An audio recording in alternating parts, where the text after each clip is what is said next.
Inshuti rero mutwumva turongeye turabasuje muri kino gitondo cya none. Twishimiye kuza kubana namwe muri kino gitondo nk'uko twabasezeranije yuko dushobora kuzatangira semina twiga ku nyigisho ivuga ku bijyanye n'amasengesho.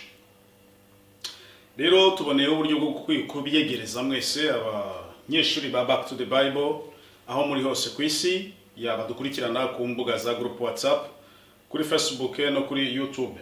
Tugiye gutangira ikigisho amasomo ku bijyanye no gusenga nk'uko benshi mwagiye mubitubaza yuko twasubira ku nyigisho yo gusenga nubwo twigeze tubinyuraho kera. Muri buka yuko ari audio twigeze kubakorera ivuga ku bintu bijyananye ibyiciro byo gusenga. Ubwo abatayifite dushobora kuzayibaha nibayidusaba kuri nimero zacu za telefone, cyangwa se abazifite mushobora kuziha abagenzi banyu babyifuza.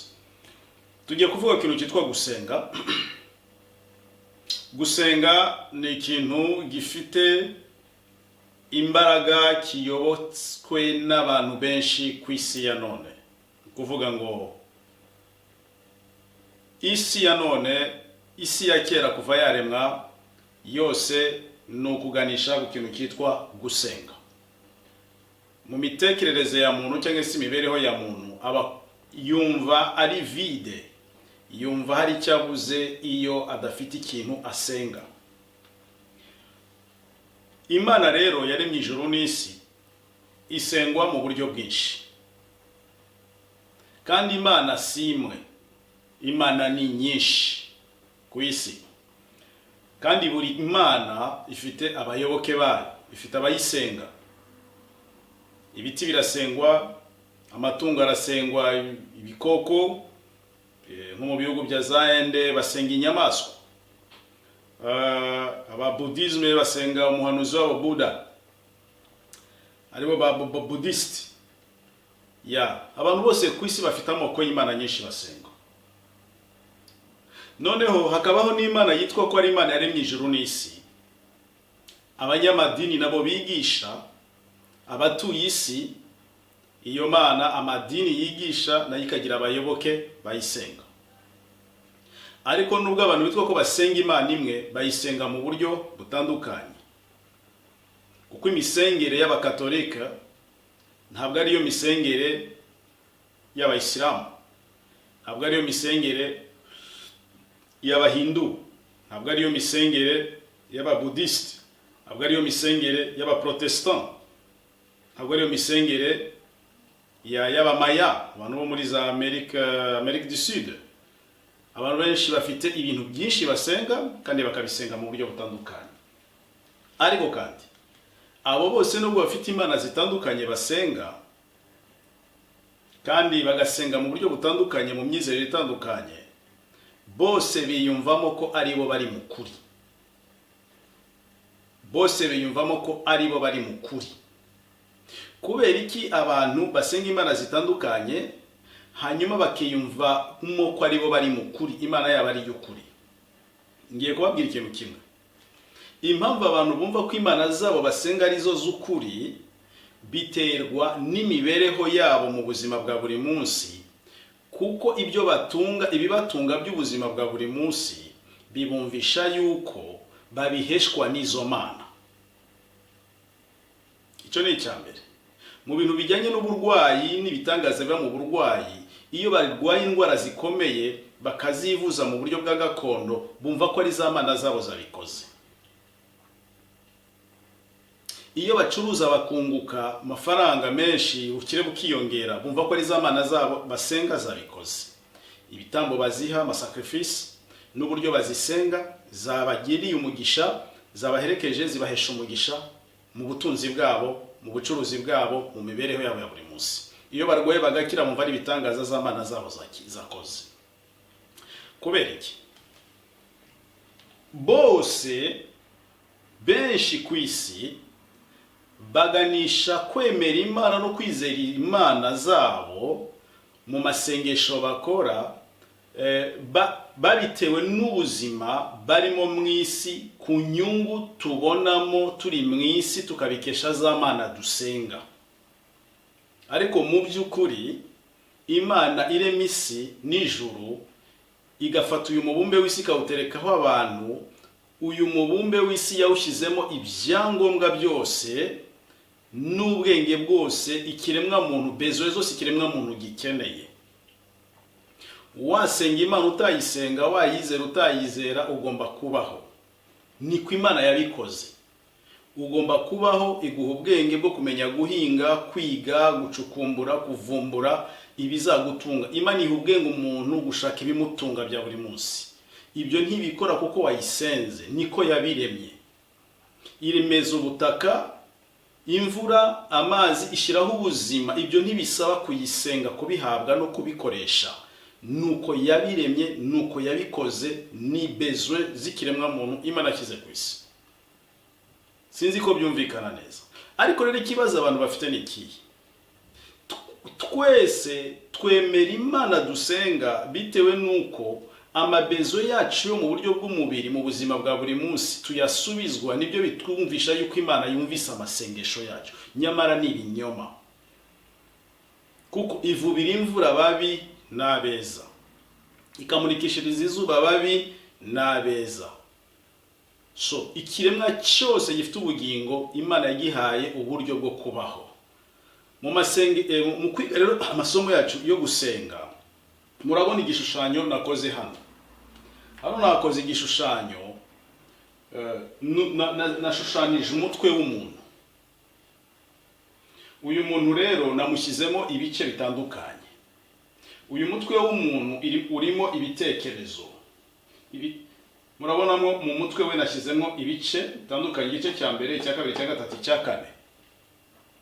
Muri ibi bice rero, igice kimwe mu bitekerezo by'uyu muntu afite ibitekerezo byibanda cyane mu buryo bw'iyobokamana, mu buryo bw'amasengero, mu masengero cyangwa se mu madini. Ibitekerezo bye biri mu iyobokamana ry'amadini cyane. Ubwo mvuze amadini mwumvemo za Katolike, za Pentecote, za Zion, za Restoration, za Témoins de Jéhovah, za Adventiste, ya ama eglise yose iyabakagera n'ayabapagani, yo twita y'abapagani, y'abayisilamu, aba Buddhiste n'abandi bose mu bashyire mu gatebo kamwe, bari muri uki gice mu bitekerezo byabo iyobokamana rishingiye ku madini. Igice cya kabiri hari abavuye mu by'amadini cyangwa se babifatanya n'amadini. Ni igice cya kabiri cy'abantu ibitekerezo byabo biri muri politike cyane, mwiyo mu buyobozi bw'iyisi, ubwenge bw'isi. Ubwenge bw'isi buraganje cyane mu bitekerezo by'uyu muntu. Igice cya gatatu ni umuntu uri mu bitekerezo byibanda cyane mu mafaranga, mu isi n'ibiri mu isi, mu gukunda isi n'ibiri mu isi. Focus yiwe, intego ye, umururumba afite umwuzuyemo n'irari ry'iby'isi. Niyo mpamvu byose nabikubiye mu kantu kamwe, mu gatebo kamwe, amafaranga. Nibyo bifata ikibanza kinini. Igice cya kane nagikubiyemo abantu batafite ibitekerezo bibategeka mu buryo bw'amafaranga cyane, mu buryo bwa politike, mu buryo bw'isengero z'amadini babisohotsemo, ahubwo barashaka uburyo bimuka bakava muri ibi bice bitatu bakinjira mu gice cya kane cyo gusenga y'Imana yo mu kuri no mu mwuka. Ni ukuvuga ngo buri muntu wese uri ku isi afite aho ahagaze muri ibi bice bine. Hari n'ibice peut-être n'ibya gatanu bya gatandatu, ariko ko nabikubiye hamwe, amadini hamwe, ibya politike ku isi hamwe, amafaranga y'isi n'ibiri mu isi hamwe, no gusengera mu kuri no mu mwuka nabyo nabikubiye mu kindi gice. Ikibazo rero gihari ni iki ngiki: ibidomina cyane ibiganje uyu muntu ni ibihe? Iyi niyo semina tugiye gukora. Tuzajya dukora uduce twa minota 33, nzadukusanya dushyire kuri YouTube, hanyuma muzadukurikirane kuri YouTube. Abazakurikirana rero iyi tableau nakoze bizabafasha kureba uko twabikoze, ariko abazakurikirana audio gusa bizabagora kubyumva kuko badafite icyitegererezo exemplaire natanze kugira ngo mubashe kubikurikirana neza. Abazashobora kujya kuri YouTube rero bizabafasha. Aba bantu, reka duhere kuri iki gice cy'umuntu uri mu nsengero z'aya madini. Ndavuga ibice bibiri by'imigabane itandukanye. Abantu bari mu iyobokamana ry'amasengero biraterwa n'ubuzima barimo. Reka dufate ubuzima bw'Abanyafrika, twe duturuka muri Afrika. Ubuzima bw'Abanyafrika impamvu dusenga cyane, tubiterwa n'ubukene duterwa na za guverinema ziri muri Afrika. Reka nsubiremo. Impamvu abanyafrika basenga cyane ntago babisengeshwa nuko bakunze Imana benshi. Yukuri. Benshi dusenga tubitewe na situation z'ubuzima bubi turimo. Iyo ducuruza bikanga nitwunguke tugahomba, inzara, ubukene, uburwayi, ibyago, amakuba bidusunikira kujya guhungira mu nsengero, ngo isengero zitwereke umuryango w'ubutabazi, turebe yuko nibura twahumurizwa mu mitima tukava mu byago n'amakuba turimo. Ariko suko dukunze Imana yaremye ijuru n'isi.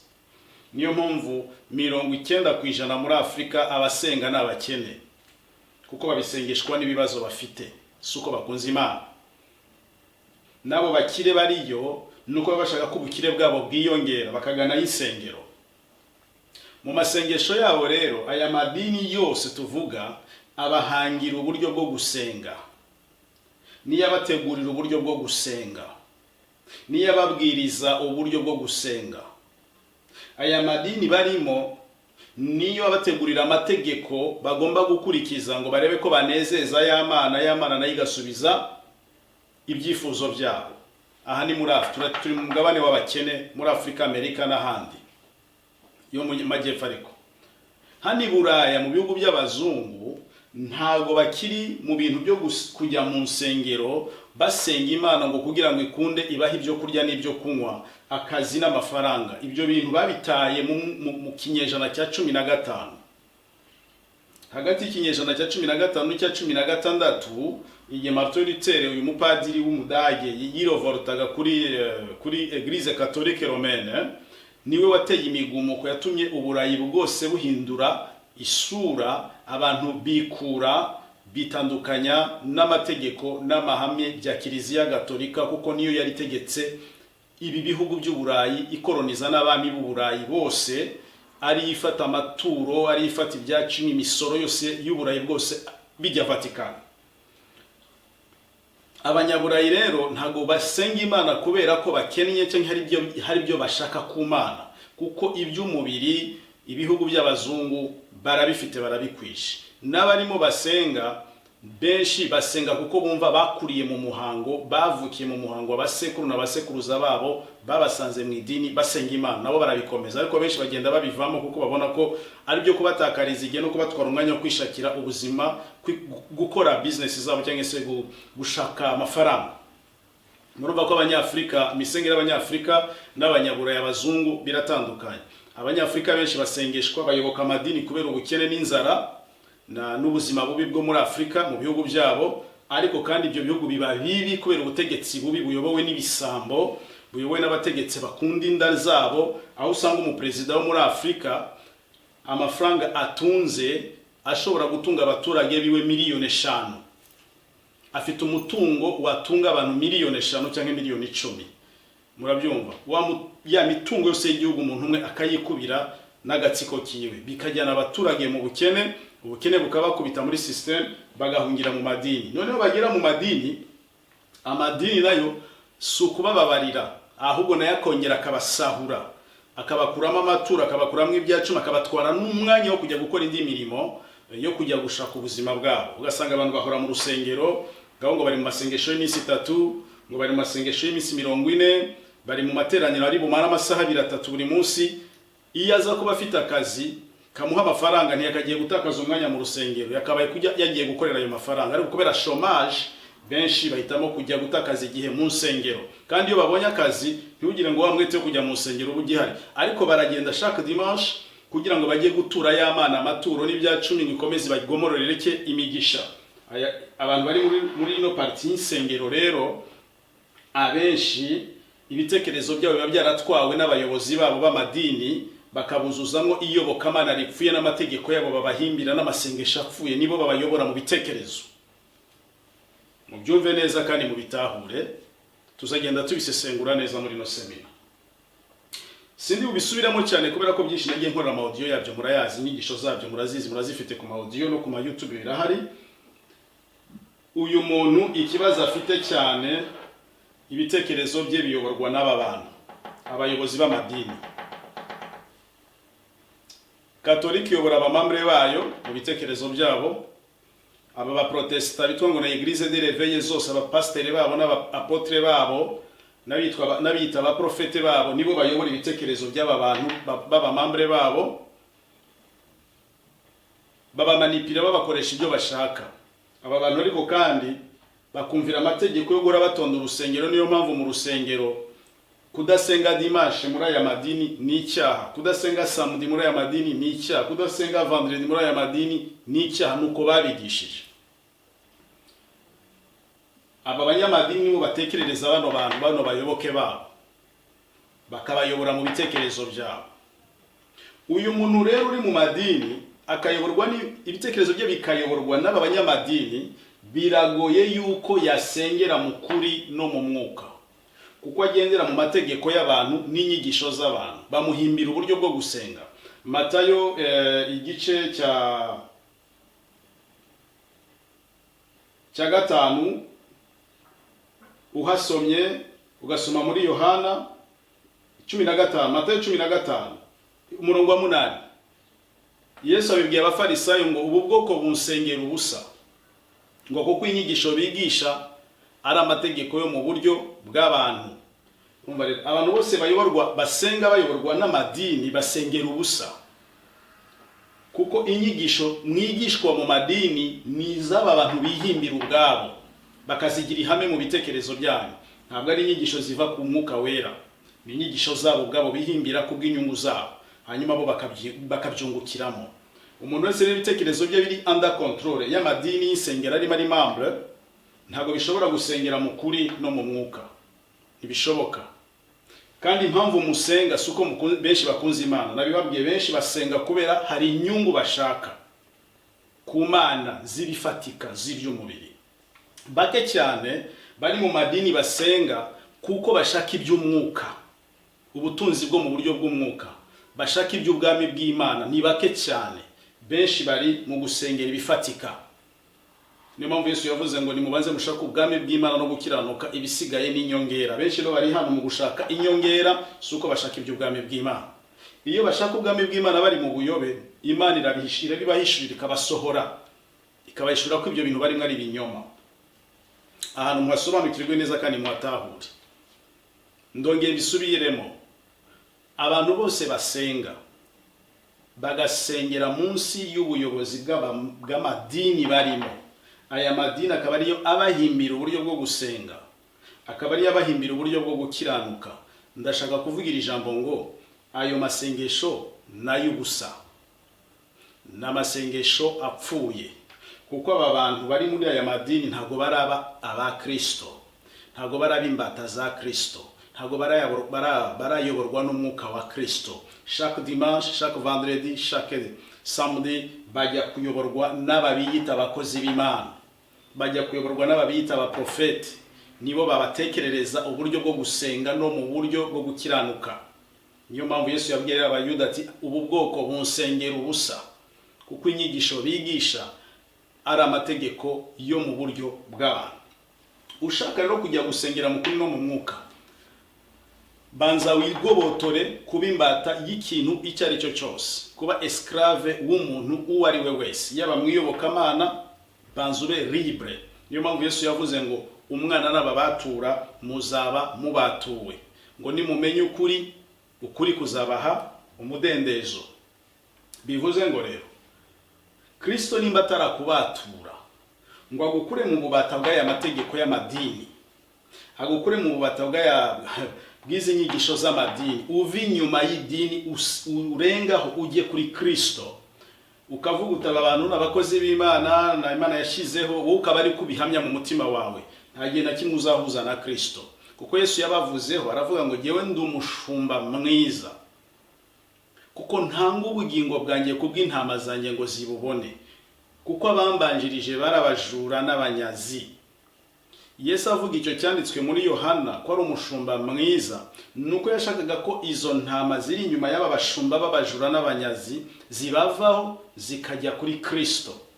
Niyo mpamvu hari foule y'abantu benshi bakurikiraga Kristo basohoka amadini ya gifarisayo n'amadini ya gisadukayo n'aya gipagani, bakamukurikira yajyayo hose. igitangaje nuko Yesu nawe atigeze ashaka kububakira urusengero ngo abatereke ahantu bagomba kujya basengera, ababera umushumba. Nta nyubako yigeze abakorera, ntayo yigeze abasigira nka nkiriya y'i Yerusalemu y'urusengero rwahoze ari rwahera hahera. Kuko urusengero yaraje kubaka surufatika, si urusengero rw'amatafari, si urusengero rw'inyubako, we yaraje kububakira urusengero rwo mu mitima yabo. Izo ntama yashakaga kuzubakira urwo mu mitima, abasenga bamusengere mu kuri no mu mwuka. Atangira rero inyigisho Kristo ntago yihutiye kwigisha abantu ngo abahata amasengesho. Mu byanditswe hatwereka yuko Yesu yamaze imyaka 3 n'igice abigishwa, abamukurikira, fule y'abamuri inyuma, agenda bihishurira, abiyereka, bibwira, abigishiriza mu migani, kandi yigishirizaga habonetse hose.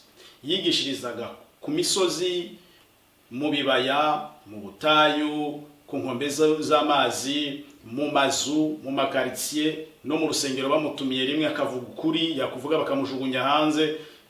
Ni ukuvuga yari twavuga ngo yarazereraga, yaragendagendaga, ntabwo yari afite ahantu hamwe ahamye, abantu bagahora bamuri inyuma.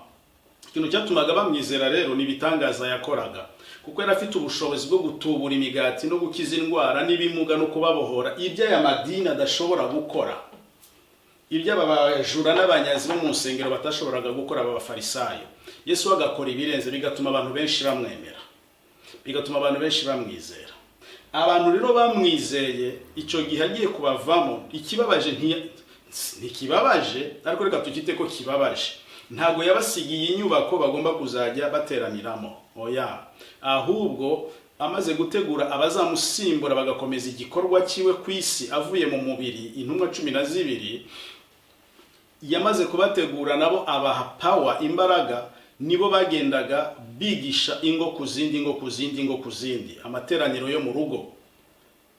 Ikintu rero bakoraga nuko mwibuke ko Umwuka Wera aza gukora inauguration ya mbere y'itorero ryo mu mwuka, gusengera mu kuri no mu mwuka.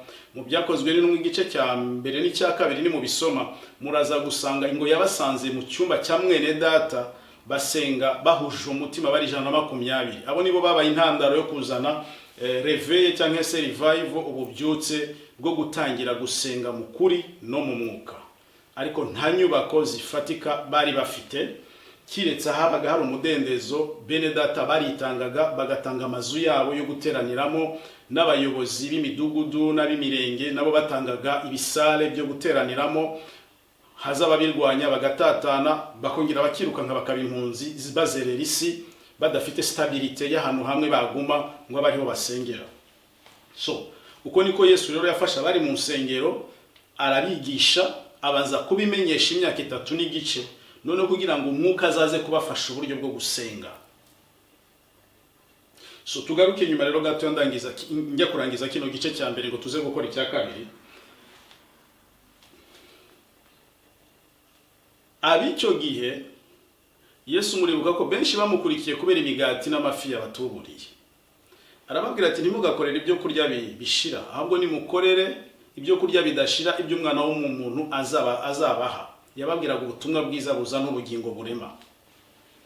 Benshi rero buzuye insengero nabibabwiye, barasenga kubera ibifatika, si kubera iby'umwuka. Ni bake cyane bashaka iby'umwuka. Ariko mu gusengera mu kuri no mu mwuka nuko ufokasinga ibitekerezo byawe iby'ubuzima bw'umwuka ugomba kubamo, kuko iby'umwuka iyo bikujeho biguhesha na bya bindi byifuzo by'umubiri. Niyo mpamvu Yesu yavuze ngo ubwami bw'Imana mbere, ibindi ni inyongera. Ni ukuvuga iyo ubwami bugwiza imbaraga muri wowe, bugufungurira imiryango yo guhabwa n'iby'umubiri wifuza, kandi icyo gihe ubwami buguha uburyo bwo kubikontrola, iby'umubiri ntibikuganze, ahubwo wowe ukamenya uko bikoresha kubw'inyungu z'ubwami bw'Imana. Yesu rero yabanje kubigisha ngo bamumenye, bamwizere. Ntago yigeze afata intama ngo azishore mu masengesho yo kwiyiriza, kurara amajoro. Yabahasa ubutumwa bwiza bumuhishura, bumumenyekanisha ngo babanze bamumenye, bamusobanukirwe. Uko niko Kristo yabigenjeje. Ibyo gusenga byaje nyuma. Baramubajije bati kuki abigishwa bawe biyiriza abayohana bariyiriza ariko abawe ntibiyiriza? Yesu arababwira ati ntibishoboka. bakwiyiriza gute kandi bakiri kumwe n'umukwe? Umukwe n'abakurwamo nibwo baziyiriza. Yesu ntabwo yaraje gufata abana bakiri bato mu mpinja ngo ajye kubicisha inzara zo kwiyiriza abababaze. Yaraje kunezeranwa nabo kuko aribo data yari yaramutoranirije, yari yaramuhaye. Urumva, ntabwo ushobora kubyara umwana hanyuma ngo umwana utangire umujyane mu kwiyiriza. N'amakosa yapfa. Yesu ntiyaje gufata abana bavutse vuba ngo abajyane mu kwiyiriza. Yarashaka kubanza abimenyeshe, bamumenye, bamusobanukirwe, bamwizeye. Ariko n'abakurwamo umwuka wera akabazaho baziyiriza. Ni nako byagenze, bariyirizaga. Aya madini rero yikoreza abantu imitwaro yo kwiyiriza basenga cyane, ariko barasenga amasengesho yo mu buryo bw'abantu kandi bavuga amagambo menshi y'urudaca bayasubiramo y'uburyarya, kuko n'amasengesho mu buryo bw'abantu, n'amasengesho mu mategeko yo mu buryo bw'abantu. Aho niho hari ikibazo gikomeye muri iki gice cy'abasengera mu madini. Ntarinze gusubiramo mu byo nababwiye kera mu audio, ibi mbivuze ku bwabyo kugira ngo maze mumenye bamwe aho abantu urwego basengeramo n'ibitekerezo byabo bibarimo. Urumva rero ndangiza, aba bantu barasenga bari mu buryo bw'amadini. Ikindi gice cy'ibitekerezo cyabo kiboshwe na politiki, ikindi gice cy'ibitekerezo cyabo kiboshwe n'amafaranga. Bari mu madini ariko baboshwe na politike, baboshwe n'amafaranga. Isi n'ibiri mu isi, irari ry'ibyisi. Abantu basengera gute mu kuri no mu mwuka? Ntabwo bishoboka. Kuko umuntu usengera mu kuri no mu mwuka ni umuntu umaze kuri muvinga gukuramo ibi bitekerezo byo kuba umuyoboke w'idini, ibitekerezo bya politike, gukunda isi n'ibiri mu isi n'amafaranga. Ibitekerezo byose bigasantralizwa mu kuba imbata ya Kristo. Uwo ni usengera mu kuri no mu mwuka. Bitari ibyo, aya masengesho n'ipfabusa y'abantu bari muri ibi bitekerezo, kuko byose ari bitatu tubivuze. Kuko ntibaraba imbata za Kristo, ntibaraba umudendezo. Hari indirimbo abantu bakunze kuririmba ngo twarabatuwe rwose rwose n'umwami wacu. Wabatuwe gute kandi uri imbata y'idini na pasiteri na apotre na bishop ari ugutekerereza iby'Imana? Wabatuwe gute uri imbata y'ibya politike bikuboshye mu mutwe wawe? Wabatuwe gute kandi amafaranga ari yagutegeka? Uracyari imbata toujours y'abantu n'ibintu n'ibyisi, ntabwo uraba uwo mu mwuka. Yesu abamugisha no kubyumva. Tugiye gukora volume ya 2. Nimwe ne Sonora Bahati kuri telefone guteranya 31 Turi kumwe ku murongo wa YouTube Back to the Bible NL. Turi kumwe kuri Facebook BTB Bahati. Turi kumwe no ku mbuga za groupe WhatsApp kugira ngo tugiye gukora volume ya 2.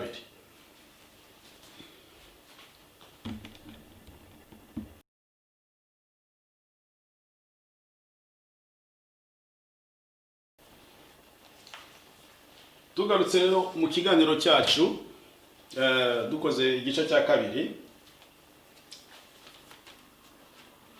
Twabonye ko mu gice cya mbere uyu muntu afite ibice 4 bimwubatsemo mu bitekerezo byiwe. Igice cya mbere aboshwe n'insengero n'iyobokamana rishingiye mu nsengero z'amadini y'iki gihe, amadini atandukanye, agendera ku mabwiriza y'ibyo abitwa abakozi b'Imana, abapadiri, abashehe n'abandi bapriste bose nibo bamutekerereza uburyo agomba gusenga no kuyoboka Imana, n'abita abapotre n'abandi bose. Igice cya 2 uyu muntu turamubona yuko ari kuvanga iyobokamana akarivanga n'umwuka mubi w'ibya politike, akabitindamo cyane bikamutwara ikibanza, arabivanga. Igice cya 3 ni imbohe y'isi n'ibiri mu isi, akunda isi n'ibiri mu isi. Ni ukuvuga ngo biragoye ko uyu muntu asengera mu kuri no mu mwuka, kuko ibitekerezo byiwe biri under control y'isi n'ibiri mu isi, amafaranga, kandi biri under control y'ibya politike, uburyarya, kandi biri under control y'iby'iyobokamana rishingiye ku mategeko y'abantu n'ingisho z'abantu, insengero z'iki gihe turimo twese. Sibyo ko twe twazivuye ngo ntabwo ndi mu bintu byo kuyoboka abana b'abantu ngo bampangire uko senga, bampangire nuko nyoboka Imana. Ndi mu rwego rw'abasengera mu kuri no mu mwuka. Kristo ndimo, ndamufite ndi urusengero rwe, niwe umpangira byose, niwe mwarimu, niwe teacher, niwe pastor, niwe mushumba, niwe mwami, niwe mukiza mu bintu byose. Ibi ngibi nta kibanza mbiha cyane. yego ntibimbuza kubitekereza ariko ntago byantegeka kuko nihaye kuba imbata y'uyu nguyu Kristo. Kandi uyu Kristo nukuvuga ngo ubwami bwe nimba bundimo, nziko bezwe zanjye zose azizi, ni ubwenge bwo kumenya ibintu ngana icyo nakora kugira ngo mbeho nkiri muri uno mubiri. Tugiye kujya gatoya mu byanditswe twumve icyo Paulo n'abandi bigisha batubwira. Itanguriro igice cya 4 umurongo wa 24 haragira hati, kane itangiriro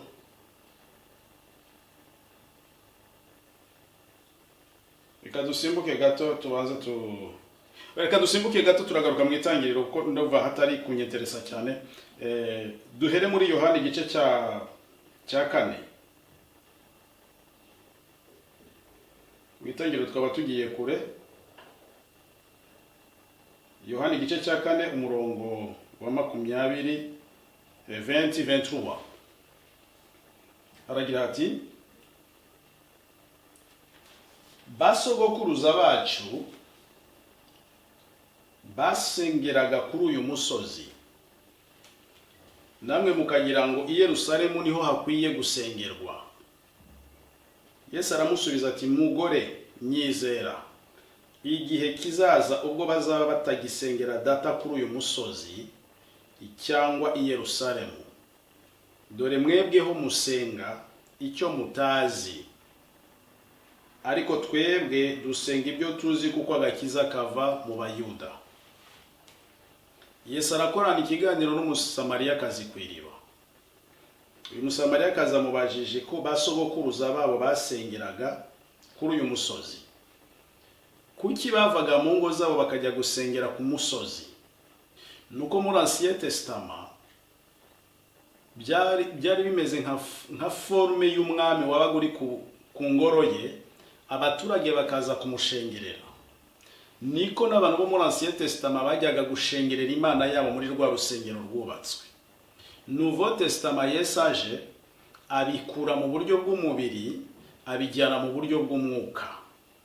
Arababwira uyu mugore ati, igihe kiraje kandi kirasohoye ko abantu batazongera gusengera kuri uyu musozi. Abantu ntibazongera gusengera ku misozi, ntibazongera gusengera mu nzu zubatswe n'abantu, mu nzu zitwa ngo ni ingoro z'Imana. Ahubwo abantu bagiye gutangira gusengera mu kuri no mu mwuka, kuko Imana ari umwuka, n'abayisenga bazayisenga mu kuri no mu mwuka. Gusenga rero Yesu yavugaga ko ari ugusengera mu kuri no mu mwuka, mu bitekerezo by'abahawe umwuka wa Kristo. Ibya Kristo byabagwiriyemo, ibya Kristo bibuzuyemo, ibya Kristo nibyo bibakontrola, ibya Kristo nibyo bibayobora. Mind y'umuntu irakominikana na Kristo mu bitekerezo bye. Sinzi ko ahantu muri buhumva abanyamubiri, abanyamwuka muri buhumva, ariko abanyamubiri ntimuri buhumve. Satani kuko arwanya ikintu cyitwa gusengera mu kuri no mu mwuka, niyo mpamvu ubona abantu badafite ihishurirwa mu bitekerezo byabo. Ntago bumva ijwi ry'umwuka wera ribaganiriza ku bya Kristo. Oya, abenshi baganirizwa n'imizimu n'abadayimoni, bakaganirizwa na babandi babayobora mu iyobokamana mu bitekerezo byabo. Kuko abantu dimanche bajya mu rusengero kujya kwiga amategeko n'amahame by'idini n'imisengere bari bugiye kujya gukurikiza bari mu makaritsiye y'iwabo, bari mu buzima busanzwe bw'iwabo. Indi dimanche bakongera kuza gufata amasomo y'inyigisho n'ubuhanuzi bipfuye n'amasengesho menshi y'urudaca y'uburyarya. Yesu yarabihinduye, ashaka ko abantu bamusengera mu kuri no mu mwuka. Ni umwuka w'ibitekerezo by'Imana muri wowe, muri njyewe, bikominikana nanjye. Mba ndi mu gusenga kuko ndi mu kwigishwa n'umwuka gukora ibyiza. Iyo nicyo bateme ya Saint Esprit yakoze mu gihe cy'itorero ry'abizera b'intumwa, bigishijwe na Kristo, kuko umwuka wa Kristo niwo wari ubarimo. Abadafite rero umwuka wa Kristo bafite imyuka y'abantu, bafite imyuka y'aya madini, bafite imyuka y'abapotre babo, bafite imyuka y'abaprofete babo, bafite imyuka y'abapadiri, bafite imyuka ya papa w'i Roma, bafite imyuka y'abo ba Yehova babo, bafite imyuka y'abo badivantiste babo, bafite imyuka y'ubwo bwanglikane bwabo, nibyo bibayobora. Satani rakabirwanya ko abantu bagera ku rwego rwo kuva hano na hano na hano ngo bajye hano mu kuri no mu mwuka. Satani akabagumiza muri ya misengere ya kera yo gukomeza kujya gusengera hehe kuri wa musozi, muri za nsengero. Ntitubabuza kujyayo, ariko n'ubundi nta musaruro bizatanga, n'imyaka mumazemo ntacyo bitanga. Uko gusengera mu kuri no mu mwuka gufite umusaruro bizana, kuko Yesu ku by'umubiri bidufatika ibidutunga turabyemerewe. Twasenga tutasenga ni inshingano z'Imana Data yaremye ijuru n'isi gutanga ibitunga ikiremwa muntu. Ni inshingano z'Imana Data gutanga ibitunga inyoni, amafi, inyamaswa, amatungo, igifite umubiri cyose Imana yakiremeye ikigitunga. Ikiremwa muntu nacyo cyaremewe ibigitunga, gipfa kuba cyo kitari kinebwe. Umuntu agomba kutaba umunebwe, agomba gushakisha. Ariko ibimutunga ntibisaba gusenga, ntibisaba kwiyiriza, ntibisaba kujya mu mahame menshi. Bigusaba gukoresha ubwenge bwawe n'umuhate wawe n'umwete wawe, uzabona ibigutunga imyaka yawe yose. Yesu Kristo rero ntabwo yaraje kugira ngo yigishe abantu gusengera ibyo kurya n'ibyo kunywa n'amafaranga n'ubutunzi bw'iyi si. Yesu yarazanywe ku isi no kwigisha abantu ngo basengere kamere zabo. Narababwiye ubushize ndavugira ngo abantu turi abakamere. Ubundi kamere egara umuntu. Umuntu ni uwa kamere. Imana ifite kamere yayo, natwe abantu dufite kamere zacu. Turi abakamere, ariko izo kamere zacu zifite imirimo mibi iziturukamo. Niyo mpamvu Pawulo abivuga neza mu gitabo cy'Abagalatiya 5:19 kugera kuri 23. Bene data, muyoborwe n'umwuka, nibwo mutazakora ibyo kamere irarikira. Dore imirimo ya kamere ni iri: no kwica, no kwiba, no kubeshya, no kuroga, no kwangana, n'intonganya, n'amahane, no busambanyi n'ibindi. Ahise avuga imirimo ya kamere. Yesu rero ubutumwa bwe bwari buje kugira ngo buduhindurire kamere yacu. Iyi kamere twavukanye iyoborwe na kamere yiwe, kugira ngo twe gusubira muri ya mirimo ya kamere mbi, ahubwo twinjire muri mirimo ya kamere yiwe ya Kristo, ariyo ya yindi iri mu rukundo, imbabazi, kwirinda, guca bugufi, ingeso nziza n'ubugwaneza. Pawulo tabivuga muri icyo gitabo umanutse hepfo akavuga ngo dore imbuto z'umwuka nizi: n'urukundo, n'amahoro, n'ubugwaneza, n'ingeso nziza, no kwicisha bugufi, no kwirinda. Ngo ibyo nta mategeko abivuza. Urumva, aya madini ahata abantu amategeko ngo bagende bakora imirimo myiza. Oriko imirimo myiza babigisha kujya gukora ni ya mirimo izanira inyungu aba bayobozi b'aya madini. Ni kwa gutanga ya maturo, ni kwa gutanga bya 10, ni kwa gutanga action de grâce, ni kwa guhora mutonda iperu buri dimanche, buri vendredi, buri sabato. Ariko nubwo mubikora ntibibuza ya mirimo ya kamere gukomeza kubabonekamo. Imyaka yose umaze mu idini, mu rusengero, imirimo ya kamere iracyakubonekamo. Ari y'umujinya, ari y'amahane, ari y'inzangano, ari y'amashyari, ari y'ubwibone, ari yo gusebana, y'amacakubiri y'amoko, ari yo kwirema ibice, ari yo kwishyira hejuru, kwikakaza, kutagirwa inama. Nubwo uri muri ya madini, iyi mirimo ya kamere ikubonekamo, za ngeso za kamere zikurimo. Kandi uri kurwana no kugira ngo uve muri iyo mirimo ya kamere, ahubwo utangire kuba mu rukundo, mu guca bugufi, mu bugwaneza, mu kwirinda n'ingeso nziza. Ntibikunda kuko uri hano. Umuntu wese uri mu membre ou des églises naka ayoborwa n'abantu ntashobora kugira imirimo ya zambuto z'umwuka, kiretse uvuye ha ukimuka ukajya muri Kristo, mu gusengera mu kuri no mu mwuka. Aha niho hari muri Kristo. Utari hano muri Kristo ntibikunda. Ntabwo ushobora guhabwa imbuto z'umwuka. Kubera iki udashobora guhabwa imbuto z'umwuka mu gusenga kwawe? Kuko uri imbata yaba, ntabwo uri imbata ya Kristo mu bitekerezo byawe. Ntibikunda. Ushaka izi imbuto z'umwuka agomba kwimukira akajya hano, ibi akabyimura akabyefasa muri we. bigerageza uzarebe ko bidakunda, bizakunda.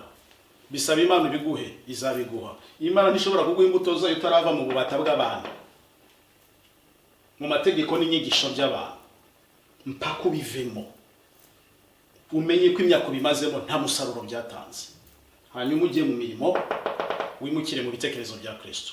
Njya nkunda kuba icyanditswe kivuga ngo ninde wamenye ibyo Imana itekereza. Paulo aravuga ngo twe dufite gutekereza kwa Kristo.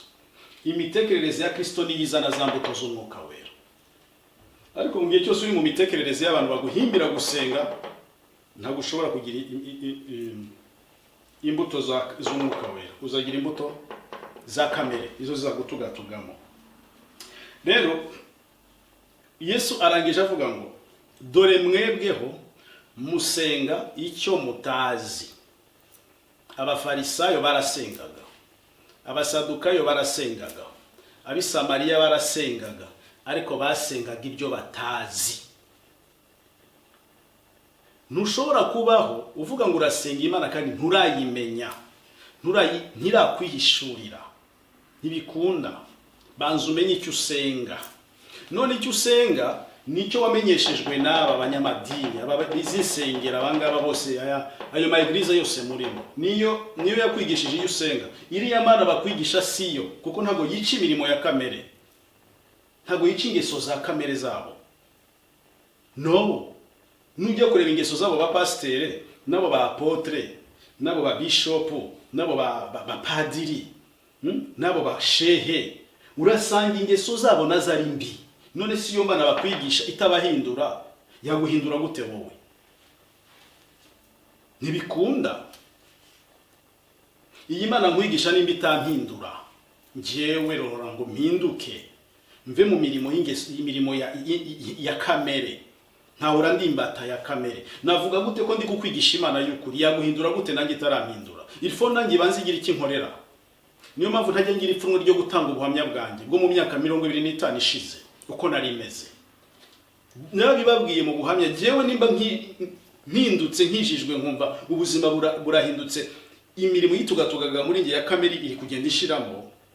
Bibaye muri 2013 ndi hano muri Kenya, ntuye muri Kenya, niho bibaye numva impinduka muri ngewe, numva ndabatoye, kandi Imana ishira mu bizamini bikomeye ngo irebe ko nahindutse koko. Nzabibahaho ubuhamya mu gihe kizaza, kuko inyota n'inzara nani mfite nukuva mu mirimo ya kamere. Niyo mpamvu buri munsi mpora mpingurwa, suko maze gutunganywa rwose. Oya, ariko sinkomeza kuba munsi y'ububata bwa kamere ngo numve muri ngewe tujuru ndimbata yo gusambana. Ubusambanya akaba ari bwo bukayobora ijisho ryanjye n'ibitekerezo byanjye. Gukunda amafaranga bikayobora ijisho ryanjye n'ibitekerezo byanjye. Ubwibone bukayobora ijisho ryanjye n'ibitekerezo byanjye. Inzangano zikayobora ijisho ryanjye. No, nimba Imana idashoboye guhindura imirimo ya kamere ngo igende icikagurika, ishwanyagurika, isamburwa, iyo Mana nabasenga siyo. Kuko imbaraga z'Imana, amagambo y'Imana Kristo twizera suwa magambo n'uw'imbaraga zihesha uwizera gakiza. Amasengesho yose rero ukora adahindura kamere, imirimo ya kamere yawe ngo igende ipfa, winjire mu mirimo, mu mbuto z'umwuka, uwo Yesu usenga arapfuye. Ni Yesu wundi narabivuze, kandi niyo Mana bakwigishije siyo, ni Imana y'inyantege nke. Kuko imbaraga z'Imana, imbaraga za Kristo zikubita imirimo ya kamere yacu, ikagenda isambuka uko bukeye uko bwije, kandi tukabihamya tudafite ipfunwe n'isoni yuko hari icyo Kristo ari gukorera muri twebwe. Aba bantu bose mubona mu ma eglise, aba bantu bose mubona bigisha iby'Imana ku ma YouTube, ku ma Facebook, ku ma conference atandukanye, nimba badafite ubuhamya bw'ukuntu imirimo ya kamere yabigenda ipfa, imbuto z'umwuka zikagwirira muri bo, bakabyemanga, bakavuga uburwayi bwabo, hanyuma bakongera bakavuga n'impinduka ziri kuba muri wese ari gukora, ibyo bari gukora, ibyo bari kwigisha na amateatre. Niyo mpamvu intumwa zavuze ngo ntago twakwiyumanganya kuvuga ibyo twabonye n'ibyo twumvise. Ntago bashoboraga guceceka, barabacecekesheje ngo nibavuge Yesu, baravuga ati ntidushobora kwiyumanganya ngo tubure kuvuga ibyo twabonye n'ibyo twumvise. Yesu bari baramubonye. Nimba narabonye Yesu mu buzima bwanjye, nari imbata y'ibiboze, nari imbata ya kamere mbi, nari imbata y'amahane no kurwana no gutukana n'ubusambanyi n'ubusinzi n'uburozi n'ubwanzi n'amacakubiri n'umushiha n'inzangano, nkabona Yesu arabimvuye. Ntago nagira ipfunwe ryo kukubwira ngo uyu mugabo musange afite imbaraga zihindura. Arakubibamo imbuto z'urukundo, arakubibamo imbuto z'amahoro, arakubibamo umunezero, arakubibamo guca bugufi, arakubibamo ingeso nziza. Aho niho ubuzima bw'abari gusengera mu kuri no mu mwuka buri. Ni ugukurwa mu mirimo ya kamere bakinjira mu mbuto z'umwuka. Ariko ntibikunda ko abantu baboshwe n'ibi bintu bitatu bikomeye ku isi: amadini, politiki, amafaranga, isi n'ibiri mu isi. Bakunze inyongera kuruta ubwami. Ubwami Yesu yavugaga rero ni ukwimurirwa kujya gushaka ubwami bw'Imana, ni ukujya muri we, akaba ari we ugutegeka, akaba ari we ukuganza, akaba ari we ukubera umwami, akaba ari agushyira, akaba ari ugukontrola, akakubera umushumba mwiza.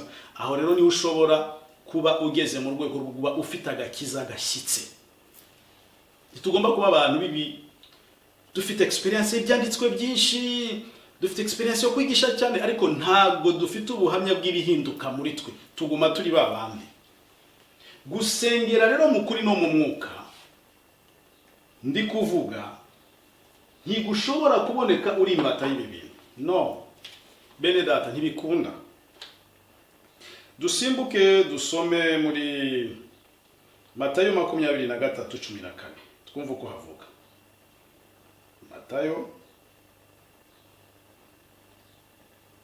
23:14. Yesu abwiye abangaba ababo muri aya madini y'iki gihe ni n'aya kera. Ariko mwebwe banditsi n'abafarisayo mwaryaryamwe, muzabona ishyano kuko mugarira ubwami bwo mu ijuru ngo abantu batabwinjiramo, namwe ubwanyu ntimwinjiremo, kandi n'abashaka kwinjiramo ntimubakundire. Icyo aya madini abereye izi nsengero, uretse ibintu bibiri bindi, amafaranga na politiki, icyo inyigisho z'izi nsengero mubamo zibamarira, zibafasha, reka nkibabwire, ni ukubabuza kwinjira mu buzima bw'umwuka wera. Amadini abuza abantu kwinjira mu buzima bw'umwuka wera, mu buzima bw'ubwami bw'Imana, kandi nabo ubwabo ntibayarimo. Ubwo bwami ntibaburimo mu bitekerezo byabo. Ubwami bavuga ubwami si umubumbe. Ubwami ni ibitekerereze yinjiye mu buzima bwa Kristo, nibwo bwami. Paulo yaravuga ngo mwandyardyamwe, muzabona ishyano ko mwugarira ubwami bwo mu ijuru ngo abantu batabwinjiramo. Babuzaga abantu gukurikira Kristo ko niwe bwami.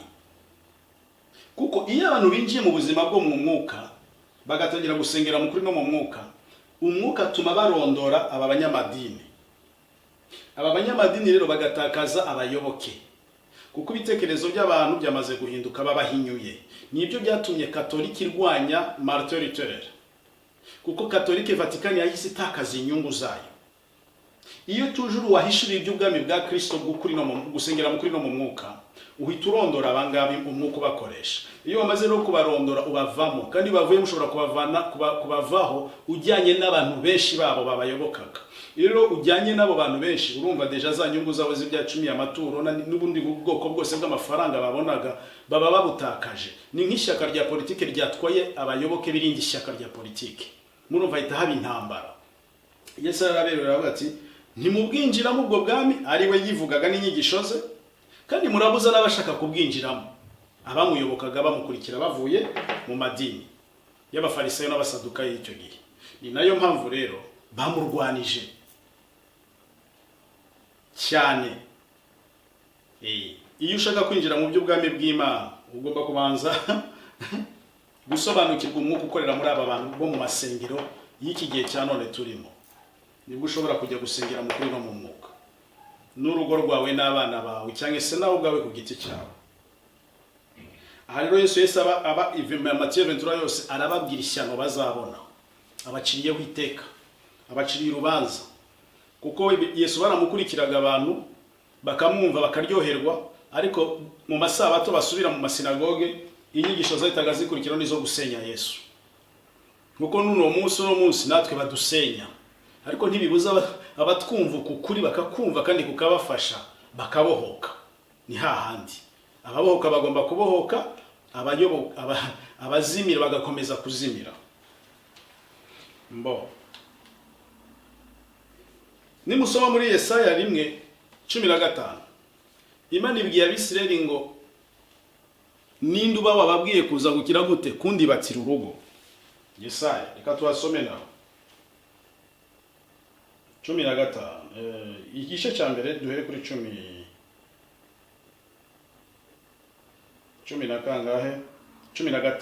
Yes, igice cya mbere 15. Mvuko havuga: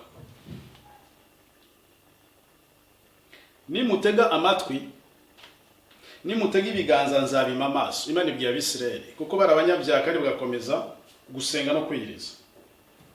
Ndetse nimusenga amasengesho menshi sinzayumva, kuko ibiganza byanyu byuzuye amaraso, abahugurira guhindukirira Uwiteka ngo bababarirwe. Nimwiyuhagire mwiboneze mukoreho ibyaha byanyu. Ibi bintu byo muri Yesaya ni bya kera, bakurwagaho ibyaha n'ibitambo no guca bugufi n'amasengesho menshi. Ariko muri Kristo ducira bugufi Kristo kugira ngo atubere igitambo, kandi twikomite ku mutima yuko turi babi, kugira ngo dukurireho imirimo mibi ya kamere iba muri twebwe. Urumva rero, ariko iyo uri mu bubata bw'imirimo ya kamere, nababwiye ngo mutandukanye kamere n'imirimo yayo. Hari kamere muntu giti cye ni kamere, hari n'imirimo ya kamere. Kamere muntu ubwayo ni mbi. Kamere si yo cyaha, icyaha ni imirimo ituruka muri iyo kamere. Kuko iyo kamere muntu ishobora guhindurwa nziza igiye muri Kristo, igatangira gukora imirimo myiza iturutse muri Kristo, imbuto z'Umwuka Wera. So rero, iyo uri muri bwata bwa kamere, imirimo ya kamere ikuzuyemo, ntuzibeshye ngo uzabikurwamo no gusenga. Oya, iyo mirimo ya kamere ikurwaho no gutsindwa, ukemera kuri mubi, hanyuma kandi ugasaba Umwuka akagenda guhishurira ibinyoma. Niyo mpamvu nigeze kubabwira ngo mukundi insengero, abantu bo muri Legion de Grâce mukundi insengero, kuko mu nsengero tuhafite opportunities zitandukanye. Reka mbabwire opportunities zitandukanye. Icya mbere, muri eglise niho kamere zacu zishobasha kujya, narabibabwiye kenshi nzabisubiramo, kujya guhura n'abandi ni byiza si bibi. Niho tujya kwerekanira imyenda twadodesheje mishyashya, inkweto nshyashya, amamodoka mashyashya, amaplante, make-up, patati patata, tukajya kubimurika tukaryoherwa. Ni naho hakunda kuzamura kamere zacu zikunda emotion, amarangamutima yo kubyina, tukabyina tugakata umuziki. Nanjye narabikundaga, hari n'igihe njya mbikumbura da, kukata nyine ukawunyonga sawa sawa, urumva. Ariko duherera muri ibyo ntibishobora kwica ya mirimo ya kamere yacu, ahubwo bahita baduha inyigisho. Amadini ahita atanga inyigisho, twe tukabaha inyigisho zijya abantu kujya kwitugatuga ngo badakora imirimo ya kamere, bikabananira rero. Kuko nta muntu ufite ububasha bwo kwiyambura ikimurimo ngo akikuremo, ntibikunda. Nubwo wakwifata amaherezo uzabigwamo tu. Kandi nubundi iyo wifashe cyane biratutumba muri wo, amaherezo bikazabastinga, cyangwa se ukavunika imbere mu mutima, ugahora wumva ufite kuremererwa igihe cyawe cyose, kuko uri gufunga cya kintu gishaka kugusohokamo. Niyo mpamvu Yesu yavuze ngo wababariwe byinshi agira urukundo rwinshi. Umuntu wirekura akigaragaza uko ari, amaso y'abantu akamubona, bakavuga bagasakuza, ijuru riramukiza. Niyo mpamvu buriya umuntu arwaye ikibyimba babasha kukimukiza nta kundi ni ukukimena, kiba cyamaze kuzana amashyira, kiruzuye. Murumva? Niko n'umuntu mu mwuka yifata, idini rimutera kwifata cyane ngo adakora ibi n'ibi, imbere bikamubera nk'amashyira, bigatutumba, bikabyimba, bigatangira kumurya mu mutima, agahora asenga, agahora yiyiriza, agahora akora ibishoboka byose ntibivemo mpaka bizameneke. Kuko aba yifata kugira ngo adakorwa n'isoni, abantu ngo batamubona, batamuvuga. Ni hahandi ijuru rirakubona kandi rirabigenzura byose. Nushaka irekure ibikurimo biturike, nusebusebe, nuvuguvugwe, ariko ijuru rigukize. Ikibazo rero dufite, idini ritwigisha kwitugatuga ngo twirarire, twigire beza kandi turi babi. ariko iyo umuntu Yesu niyo mpamvu yabwiye abayuda ati sinaje gushaka abakiranutsi, naje gushaka izazimi, kuko umuzima si ushaka umuvuzi kiretse umurwayi. Rero wowe idini rirakwigisha ngo insengero urimo ngo ntugaragaje ko uri umurwayi, kandi ijuru rirakubona ko urwaye utameze bon, uri fo, uri umurwayi ariko ugashaka guhisha uburwayi bwawe. Niyo mpamvu abantu bari mu nsengero kenshi baba barushye baremerewe, murababona bagenda ariko bararushye. Nanjye nari ndushye 25 nitugatuga nibyimbisha nishahisha, ariko binoro twagera ahantu hihishe, wagera ahantu hishe ukabikora, ukongera ukabipfuka atagira ubibona atagira ubimenya ngo batakuvuga. Me ni hahandi ntabwo uzahisha ikikurimo ngo bikunde, kizaturika kizajya habona. Amasengesho menshi nayo ntagira icyo kumarira, kwiriza cyane nabyo ntibigira icyo bikumarira, ugakomeza guhora uri imbata yabyo cyangwa se uremerewe mu mutima.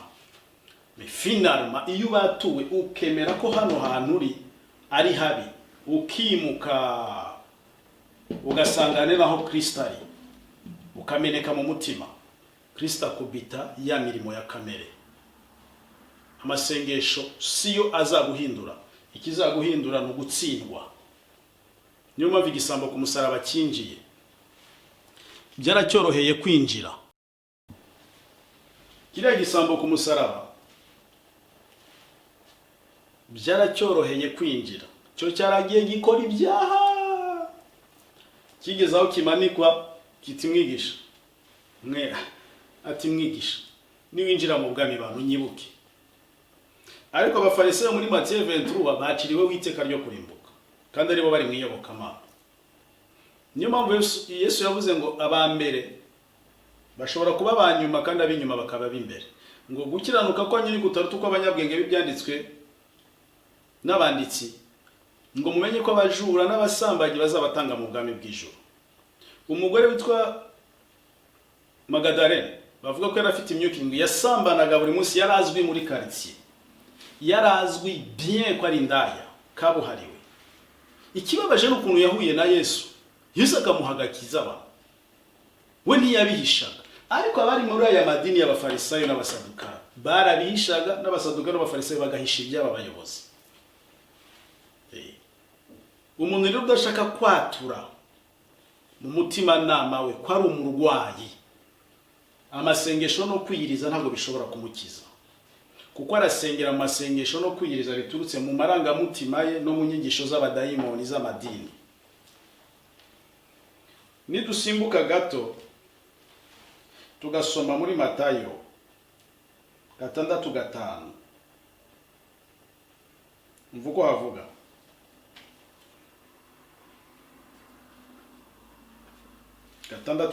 Matayo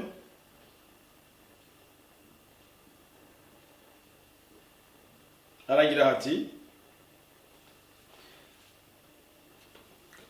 6:5 nimusenga. Yesu ari kubwira abantu bari kuva mu masengesho y'uburyarya, yaba abantu bo mu nsengero z'iki gihe. Niba ari kubwira nimusenga ntimukamere nk'indyarya. Amasengesho mu nsengero n'ay'uburyarya aya nayabaye mu myaka 25 kandi nitwa ko ndi umukozi w'Imana, ndi umuvugabutumwa, ndi mu by'ubushumba nyobora abantu, ariko ndi indyarya. Ntimukamere nk'indyarya kuko bakunda gusenga bahagaze mu masinagogi no mu nzira ngo abantu babarebe.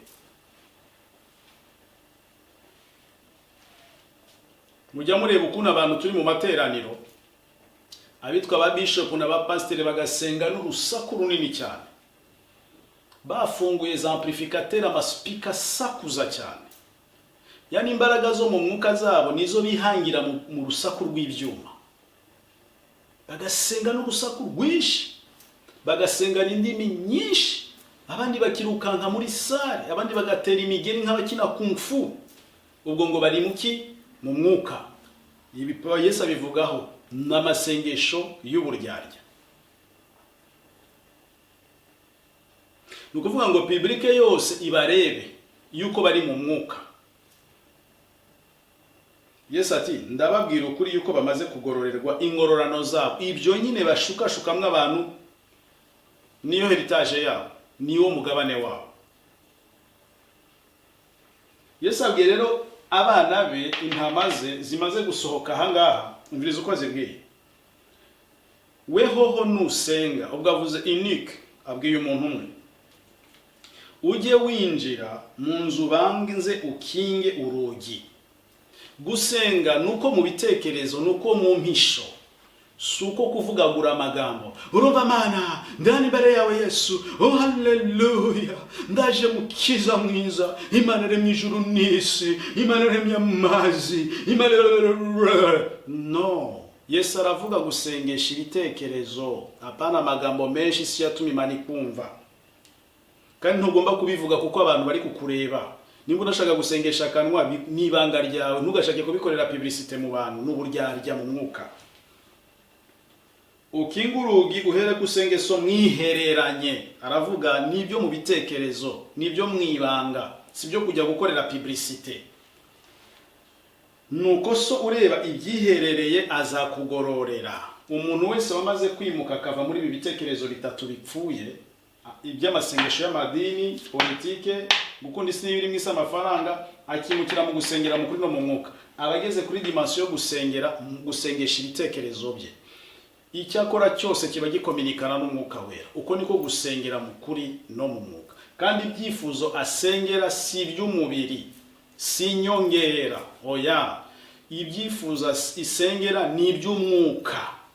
Nibyo kugira ngo ya mirimo yiwe ya kamere yitugatuga irwanira mu ngingo ze irusheho gukubitwa hasi, imirimo imbuto z'umwuka zirusheho gukwizwa muri we. Niyo masengesho y'umunyamwuka, yusengera mu kuri no mu mwuka. Umviriza rero, ngo so mu ijuru yiherereye mwihereranye, amenye ibyiherereye ibihishwe, arakugororera. Niyo mpamvu Yakobo yavuze ngo murasenga mugasaba ntimuhabwe ko musaba nabi, ngo musaba ibyo mushaka kujya gushayisha mwirari ryanyu. Urumva ko abantu bose basenga bakiyiririza, basaba iby'isi, basaba ibifatika inyongera, suko byari cyaha kubisaba, ariko so mu ijuru azi yuko bikeneye. Ahubwo igihe cyo kugukingurira umuryango ngo bihabwe nicyo kiba kitaragera, kuko Imana ibigitegereje kugira ngo wimurwe uve mu misengere ya kamere n'inyigisho zipfuye z'abadayimoni, wimukire mu bitekerezo byo kumenya gusengera mu mwuka. Kristo agukingurira imiryango y'ibyo wifuza byose abiguhe. Kuko erega reka mbabwire, guha heritage, guha umurage rubanda n'umwana wawe biratandukana. Ntabwo ushobora gufata imitungo yawe yose ufite abana uyibyariye ngo ujye kuyiha rubanda uwo hanze, uyiraga abo wabyaye. Igihe cyose rero tutaraba abana mu bwami ngo tubyarwe ubwa kabiri na Kristo, ntabwo ibyo twifuza ku Mana by'umurage izabiduha, kuko turacyari mayibobo zo hanze y'ubwami. Kandi ibyo agomba kubanza kuduha ni iby'umwuka, imibereho yo muri Kristo. Ntabwo yihutira kuza kuduha iby'umubiri. Iby'umubiri ni iby'abisi bose, ukiremwa muntu nabibabwiye. Ariko iby'umwuka iyo bije bikubasha no gufasha guhabwa n'iby'umubiri. Iby'umubiri ntibiza gutandukanye n'ubwami bwa Kristo, ahubwo ukaba ufite impano y'ubwenge ibikontorora ukabikoresha ibihesha ubwami bw'Imana icyubahiro. Ntupfe kubinyanyagiza no kubikoresha uko ubonye, uko kamere yawe iri kukuyobora. Muzi ni bangahe abantu bavuye muri Afrika ari abarokore, basengaga ijoro n'amanywa, baraza hano muri za Europe, za Amerika, za Australia, bari refugia. Inzira zose bajemo, bamwe banyuze mu nzira za HCR, abandi banyuze mu nzira zo kuza hano gusaba ubuhungiro, bakazabubemerera. Ndakurahije ukuri mbindu bino bihugu kubera ko bikize, benshi barahagera ibyo gusenga ntibongera kubikozwa. Aha niho unywa inzoga z'amoko yose. Aha niho usambana n'abantu b'imibiri y'uruhu rw'amabara yose. Urumva? Aha niho wambara imyenda yose wifuza, inkweto zose wifuza, ugendera mu modoka yego nubwo hari zihanitse cyane, ariko niba urugendera mu modoka muri Afrika warahavuye utarayigendeyemo, ugendera mu matreni waravuye muri Afrika treni utazizi, urumva, uzenguruka hirya no hino ufata amafaranga ya leta ukarya ugatunga. Hano hafasha ibyifuzo byose kamere yifuza, ariko ntago hafasha umwuka. Iby'umwuka ntabyo wahasanga. Iyo rero benshi bakiri mu mitekerereze n'imyifurize ya kamere zabo, bakageraho ibisubizo by'iby'umubiri biri, iby'umwuka na gake bari bafite kabavamo, kuko bagezaho kamere yisanzura gukora ibyo yifuza no kurya ibyo yifuza no kwinezeza mu buryo bwose. Semiyeke rero biba byiza ubanze utunganywe winjizwe mu bwami kugira ngo ube under control y'ubwo bwami bwa Kristo. Nuhabwa n'iby'umubiri bizagufashe kwitwara neza mu gihe kizaza, bitazagutandukanya n'umwami wawe. Benshi rero bagera no bavuga ngo bari bahagaze muri Kristo, ngo bari barabarokore, ariko baragwa. Muri Amerika baragwa, Australia baragwa. Niyo mpamvu bigwe muri imigabane y'abazungu turimo kubona abantu bo muri region de Grand Lac n'abandi birabura ari abanyamwuka. Rien. Ntabura bashaka ukababo. Nanjye ndabashaka nkababura abo twaganira tugahuza. Nanjye nzi ko nashatse kuza muri buno Burayi mu mwaka wa 2002. Nashatse kuzibura rwose, visa nayibonye n'itike y'indege tugiye kuyigura. Umwuka nijoro anyereka ambwira ati ugiye wenyine, ntago njyanye nawe, byo n'ibyifuzo bya kamere yawe, uzahura n'ibyago. Nari ngiye kujya mu Budage neza, ibintu byose twabirangije. Ndota inzozi mbona umuntu amagaze hejuru ndibura yandi mayibobo, ndara mu bigaraje, ndi guhunga abapolisi, nta byangombwa ngira. Umwuka arambwira, numva ijwi rimbwira ngo ugiye wenyine, sinjyanye nawe, uzahura n'ibyago n'akaga. Umuntu twari kujyana twamaze gukatisha amatike, ndamubwira ni mwene data, byambera byiza kumvira ijwi ry'umwuka kuruta kumvira kamere yanjye, igendere tuzahura. Yari inshuti yanjye yabaga mu Budage, ariko ko nari mfite iryo sezerano ntazi n'inzira rizacamo, nageze i Buraya mu mwaka wa 2020 au début ya 2016, kandi naje mpagaze neza mu mwuka, n'ubu mpagaze neza mu mwuka. Nta kintu mbona nibura gishobora kuntandukanya n'urukundo rwa Kristo, nta na kimwe. Nta kintu kiri kumfrapa, nta kintu kiri kunkurura cyantandukanya n'urukundo rwa Kristo. Rien. Ubwo bumwe bwanjye na Kristo n'urukundo mukunda burakomeje kandi buzakomeza. Ariko umubiri ntushobora kunkurura ngo untandukanye n'urukundo rwa Kristo. Mugira ngo ibyo nabiheshejwe n'amasengesho menshi, nabiheshejwe no kumvira, guca bugufi, gutsindwa, kurekura ibyo ngundiriye. Amasengesho menshi rero siyo aduhesha ibyifuzo by'umubiri, sine aduhesha ibyifuzo by'umwuka. Gutsindwa no kwigishwa neza. Yesu yatoje abigishwa be imyaka 3 n'igice ngo babanze bamwemenye abimenyesha. Ngaruka rero, murekane n'amasengesho yo buryarya, ahubwo mugire imitima iciye bugufi yo kumvira icyo umwuka bashakaho, icyo Kristo ababwira, icyo Kristo abategeka. Mwimuke muvaha mwinjire hano mu gusengera mu kuri no mu mwuka. Hani ho hari ubuzima, ni naho hari ibisubizo by'ubwami bwo mu ijuru mu mibereho ya Kristo, no gusubizwa neza mu by'umubiri ntibidutegeke. Dusimbuke gato. Abakolosayi 2:20.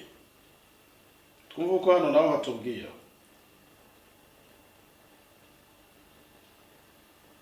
Haragira hati, nuko rero nimba mwarapfanye na Kristo, mukaba mwarapfuye ku migenzereze ya mbere y'ibyisi, niki gituma mwemera kuyoboka amategeko y'imihango nkaho mukirabisi. Aba bantu bo muri Kolosayi bari bafite ikibazo cyuko bayobokaga amategeko y'imihango y'abayuda, babazanaga mu inyigisho zo kubasubiza mu bata bw'amategeko ya Mose nkaho akirabisi. Orke bari barimutse bava mu kuba bisi binjira mu kuba abana b'ubwami bwa Kristo.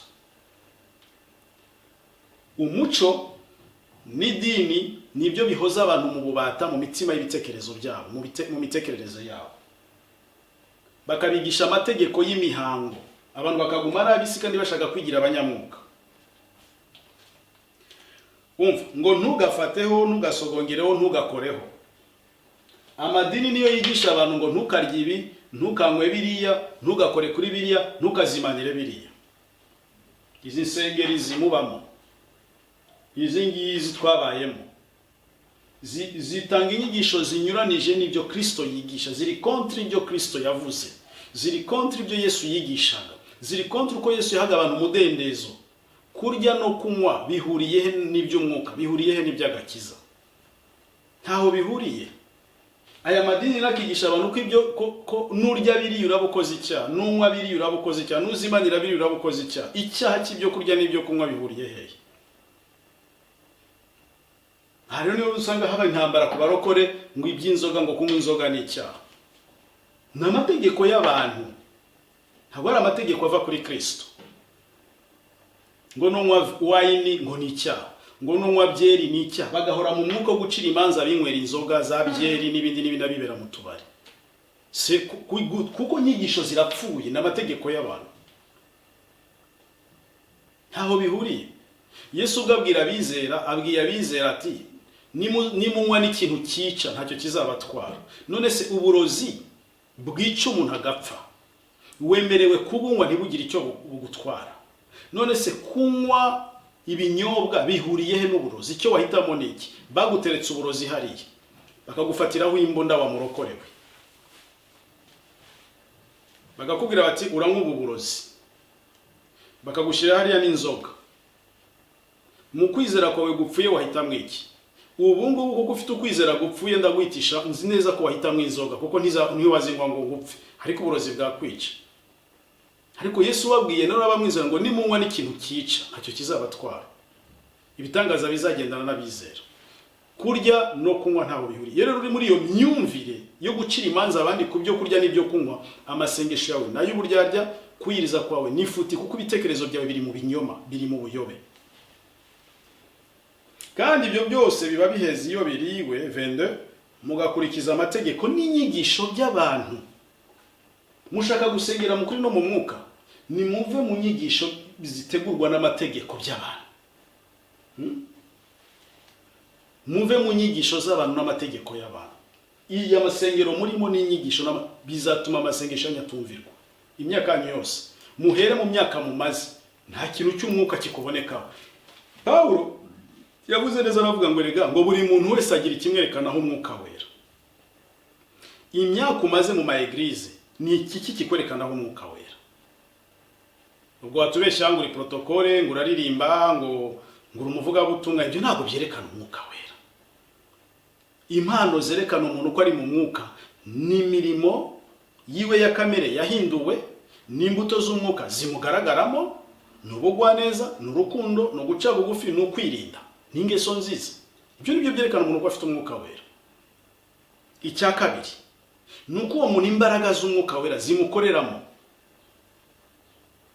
Ntiyikunda, ntakundi isi n'ibiri mu isi, akunda abantu bose atarobanuye ku butoni, nta macakubiri y'amoko agira, ntiyibona mu bahutu, ntiyibona mu batutsi, yibona nk'umwana w'ubwami bw'Imana, akunda bose, ntarobanura ku butoni. Aranyuzwe, ni umunyamahoro, arahanurwa, agirwa inama, aca bugufi. Ibyo nibyo byerekana umuntu ko yageze mu mwuka wera. Ibisigaye n'inyongera, gukora ibitangaza, gusengera abarwayi bagakira, ibimuga bigahaguruka, impumyi zikabona, ibiragi bikavuga, ibipfa amatwi bikumva, agakuramwo abantu abadayimoni, ibyo ni ibikorwa by'umwuka wera. Niyo mpamvu Paulo avuga ngo yampaye amagambo, ampa ibimenyetso, ampa n'imbaraga z'umwuka wera n'ibitangaza. None wowe umaze imyaka muri church, ni ibiki bikwerekanaho umwuka wera? Rien. Ariko uri imbata toujours. Uhora ujya hano kugira ngo bakuzuzemo inyigisho zabo z'abadayimoni n'amategeko y'abantu. Muve mu bintu bitabaha changement. Muhindure. Niyo uriye muri restaurant, ukabona iyo restaurant iragutera biragutera inzoka, itangiye guhindura imitekere, urayimuka. Nimwimuke, simbimura ngo mujye mu yindi eglise, nimujye muri Kristo. Kristo arabegere, Kristo ari hafi yanyu. Nuko ibyo bisa nkaho ari iby'ubwenge, kugira ngo abantu bihimbire uburyo bwo gusenga. Abantu barihimbira uburyo bwo gusenga, ku ma YouTube barihimbira uburyo bwo gusenga, ku ma Facebook barihimbira uburyo bwo gusenga, mu ma eglise barihimbira uburyo bwo gusenga, ku ma ligne conference barihimbira uburyo bwo gusenga. Abantu ntibazi uburyo bagomba gusenga. ariko abo banyamasengesho, abo bantu barara biyiriza, abo bantu barara bagira gute, usanga n'abanyamishiha barashaririye n'abarakare, ntibanyurwa, ibiganiro byabo birapfuye, tanto bari mu by'amadini, tanto bari mu bya politike, tanto bari mu by'isi ntago bafite aho bahagaze. Ariko wageze muri abanga usengera mukuri no mu mwuka, akontrola aba bose, arondora aba bose, amenya umwuka ukorera muri aba bose, amenya uko yafasha aba bose. Icyo dukeneye ni ubwenge buvuye mu ijuru buduhishurira ubugombe bw'Imana, tugahagarara muri pozisiyo y'ubushake bw'Imana. Uyu muntu wageze mu gusengera mukuri no mu mwuka muri Kristo, narabibabwiye muri chat, ibitekerezo bye haravuga ngo muri Petero ngo mugire umwete wose, urukundo mu rwongereho kwizera mukongera ingeso nziza muzongereho gukunda bene data, gukunda Imana byongereho bugwa. No, ibyo ngo nibiba muri mwe bikabagwirira, nibyo ubuzima bw'abari hano. Gusengera nibyo bitekerezo byabo.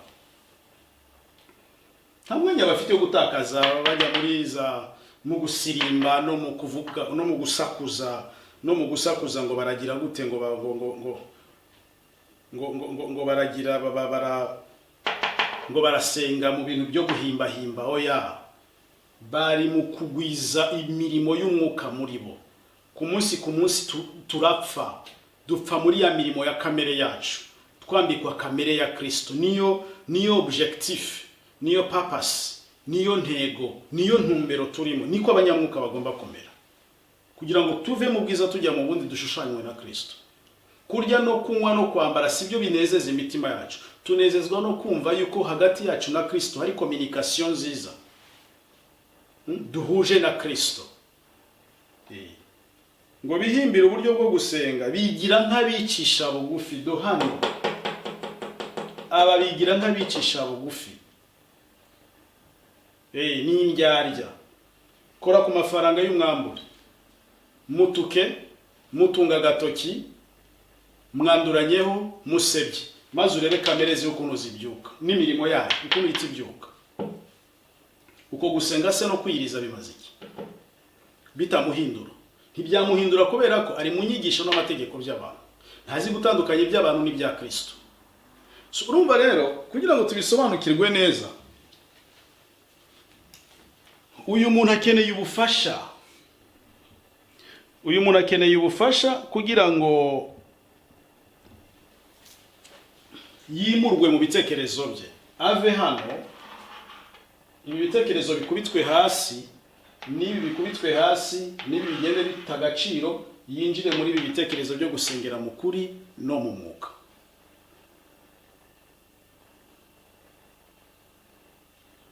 Gusengera amategeko y'abantu mwabyumvise, gusengera mu buryarya mwabyumvise, gusenga amasengesho menshi mwabyumvise.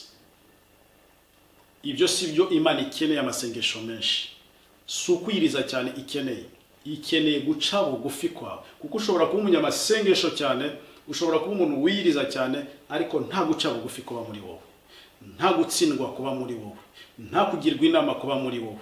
Ugukoze utugumuka ukaguruka, intambara zikarota muri wowe. Kwa gusenga kwawe rero kukabiki, kukabipfabusa. Nicyo kibazo aba bantu bafite. Niyo mpamvu Yesu rero mndangiza yashimye ko abantu babanza guhindurirwa imitekerereze. Ibyigisho Yesu yari yarazanye kwari ukubakura ahantu mu mitekerereze y'abanyamadini, abafarisayo n'abasadukayo, mu mitekerereze y'abapentekote b'iki gihe n'abakatolika n'abaprotestant n'utu tu eglise twose turi hano hanze. Abantu bave mu mitekerereze yabo bajye hano. Abantu ngabo barasenga, bariyiriza, bari muri za manifestation z'amashyaka ya politiki, bari gutukana na opposition. Bamwe bashyigikiye president naka, abandi bashyigikiye opposition, baraterana amagambo, ubahaye imihoro barwana, ubahaye imbunda barasana, kandi bariyiriza bagasenga. Dimanche ukababona kuri podium baramya bahimbaza, ukababona baratera amakorasi, ntibaza aho bahagaze. Aba bayobozi babona abagambanyi bararya yo mu nsengero, bakarya na y'ubugambanyi muri politiki n'abanyamigambwe n'abanyamashyaka ya politiki. Iyo babatumye gufata abayoboke babo bamwe bari muri opposition, babigiraho abapasiteri bakabasura bakajya kubatangaho ingwate bakabagambanira. Ariko kandi ukababona dimanche bateranye bari mu masengero bari kuzuzwa. Twarabatuwe rwose n'umwami wacu Yesu. Mwabatuwe gute kandi abantu bakirimbata zibiboze? Nibwo buryarya Yesu rero yavugaga. Nimba dushaka kuba abantu basengera mu kuri no mu mwuka, turandura ibitekerezo, twihana ibitekerezo by'inyigisho mbi zo mu madini, twihana ibitekerezo byatubase byo gusharira kw'imirimo y'iby'abanyapolitike, twiranduremo ibitekerezo byo kubimbata z'amafaranga nyirari by'ibyisi, dusabe Kristo aduha ibitekerezo byiwe byo gusenga mu kuri no mu mwuka biganze muri twe. Mbakoreye volume 3 kuri YouTube, nzazibashiriraho, ariko kuri Facebook nzagenda ntanga ama episode, volume ya mbere, volume ya kabiri, volume ya gatatu. Turebe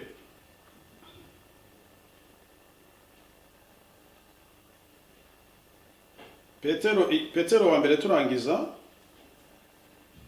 igice cya 4, umurongo wa mbere, wa kabiri, wa gatatu. Nukubwo Kristo yababarijwe mu mubiri mube, ariko namwe mwambara uwo mutima we nk'intwaro, kuko ubabarizwa mu mubiri abamaze kureka ibyaha. Abantu bagiye mu buryo bw'umwuka, hari imibabaro banyuzwamo mu buryo bw'umubiri, bababarizwa mu mubiri, bakamera nk'abatanze ibitambo mu buryo bw'umubiri, kugira ngo barusheho kugira gute guhindurwa. Bagenda bareka imirimo ya kamere kuko ariyo ibarwa mu byaha. Ngo ahere ko amara iminsi isigaye akiri mu mubiri, atakigengwa n'irari rya kamere y'abantu, ahubwo akora ibyo Imana ishaka. Kuko ubabarizwa mu mubiri abamaze kureka ibyaha, ngo ahere ko amara iminsi isigaye akiri mu mubiri, atakigengwa n'irari rya kamere y'abantu, ahubwo akora ibyo Imana ishaka. Kuko igihe cyashize cyari gihagije gukora ibyo abapagani bakunda gukora, no kugira ingeso z'isoni nke, n'izo kurarikira no kunywa inzoga nyinshi, no kugira ibiganiro bibi, no gusinda n'imigenzo izira cyane y'abasenga ibishushanyo.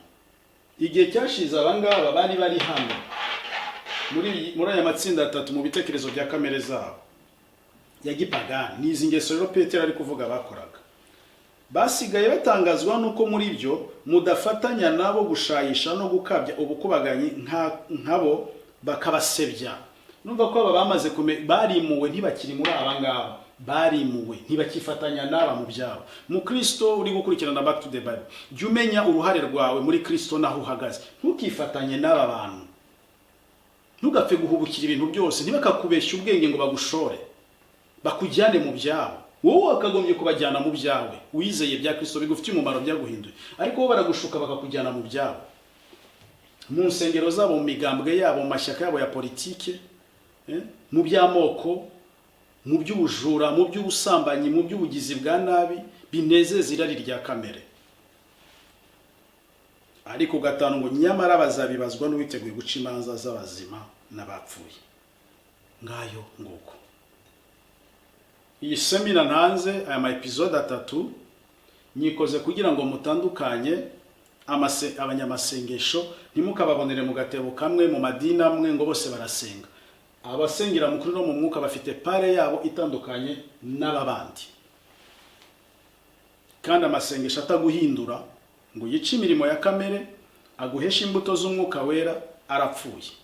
Kwiyiriza kutaguhindura ngo gutsinde imirimo ya kamere n'irari ry'umubiri, ngo biguhe imbuto z'umwuka wera, uko kwiyiriza nako kurapfuye.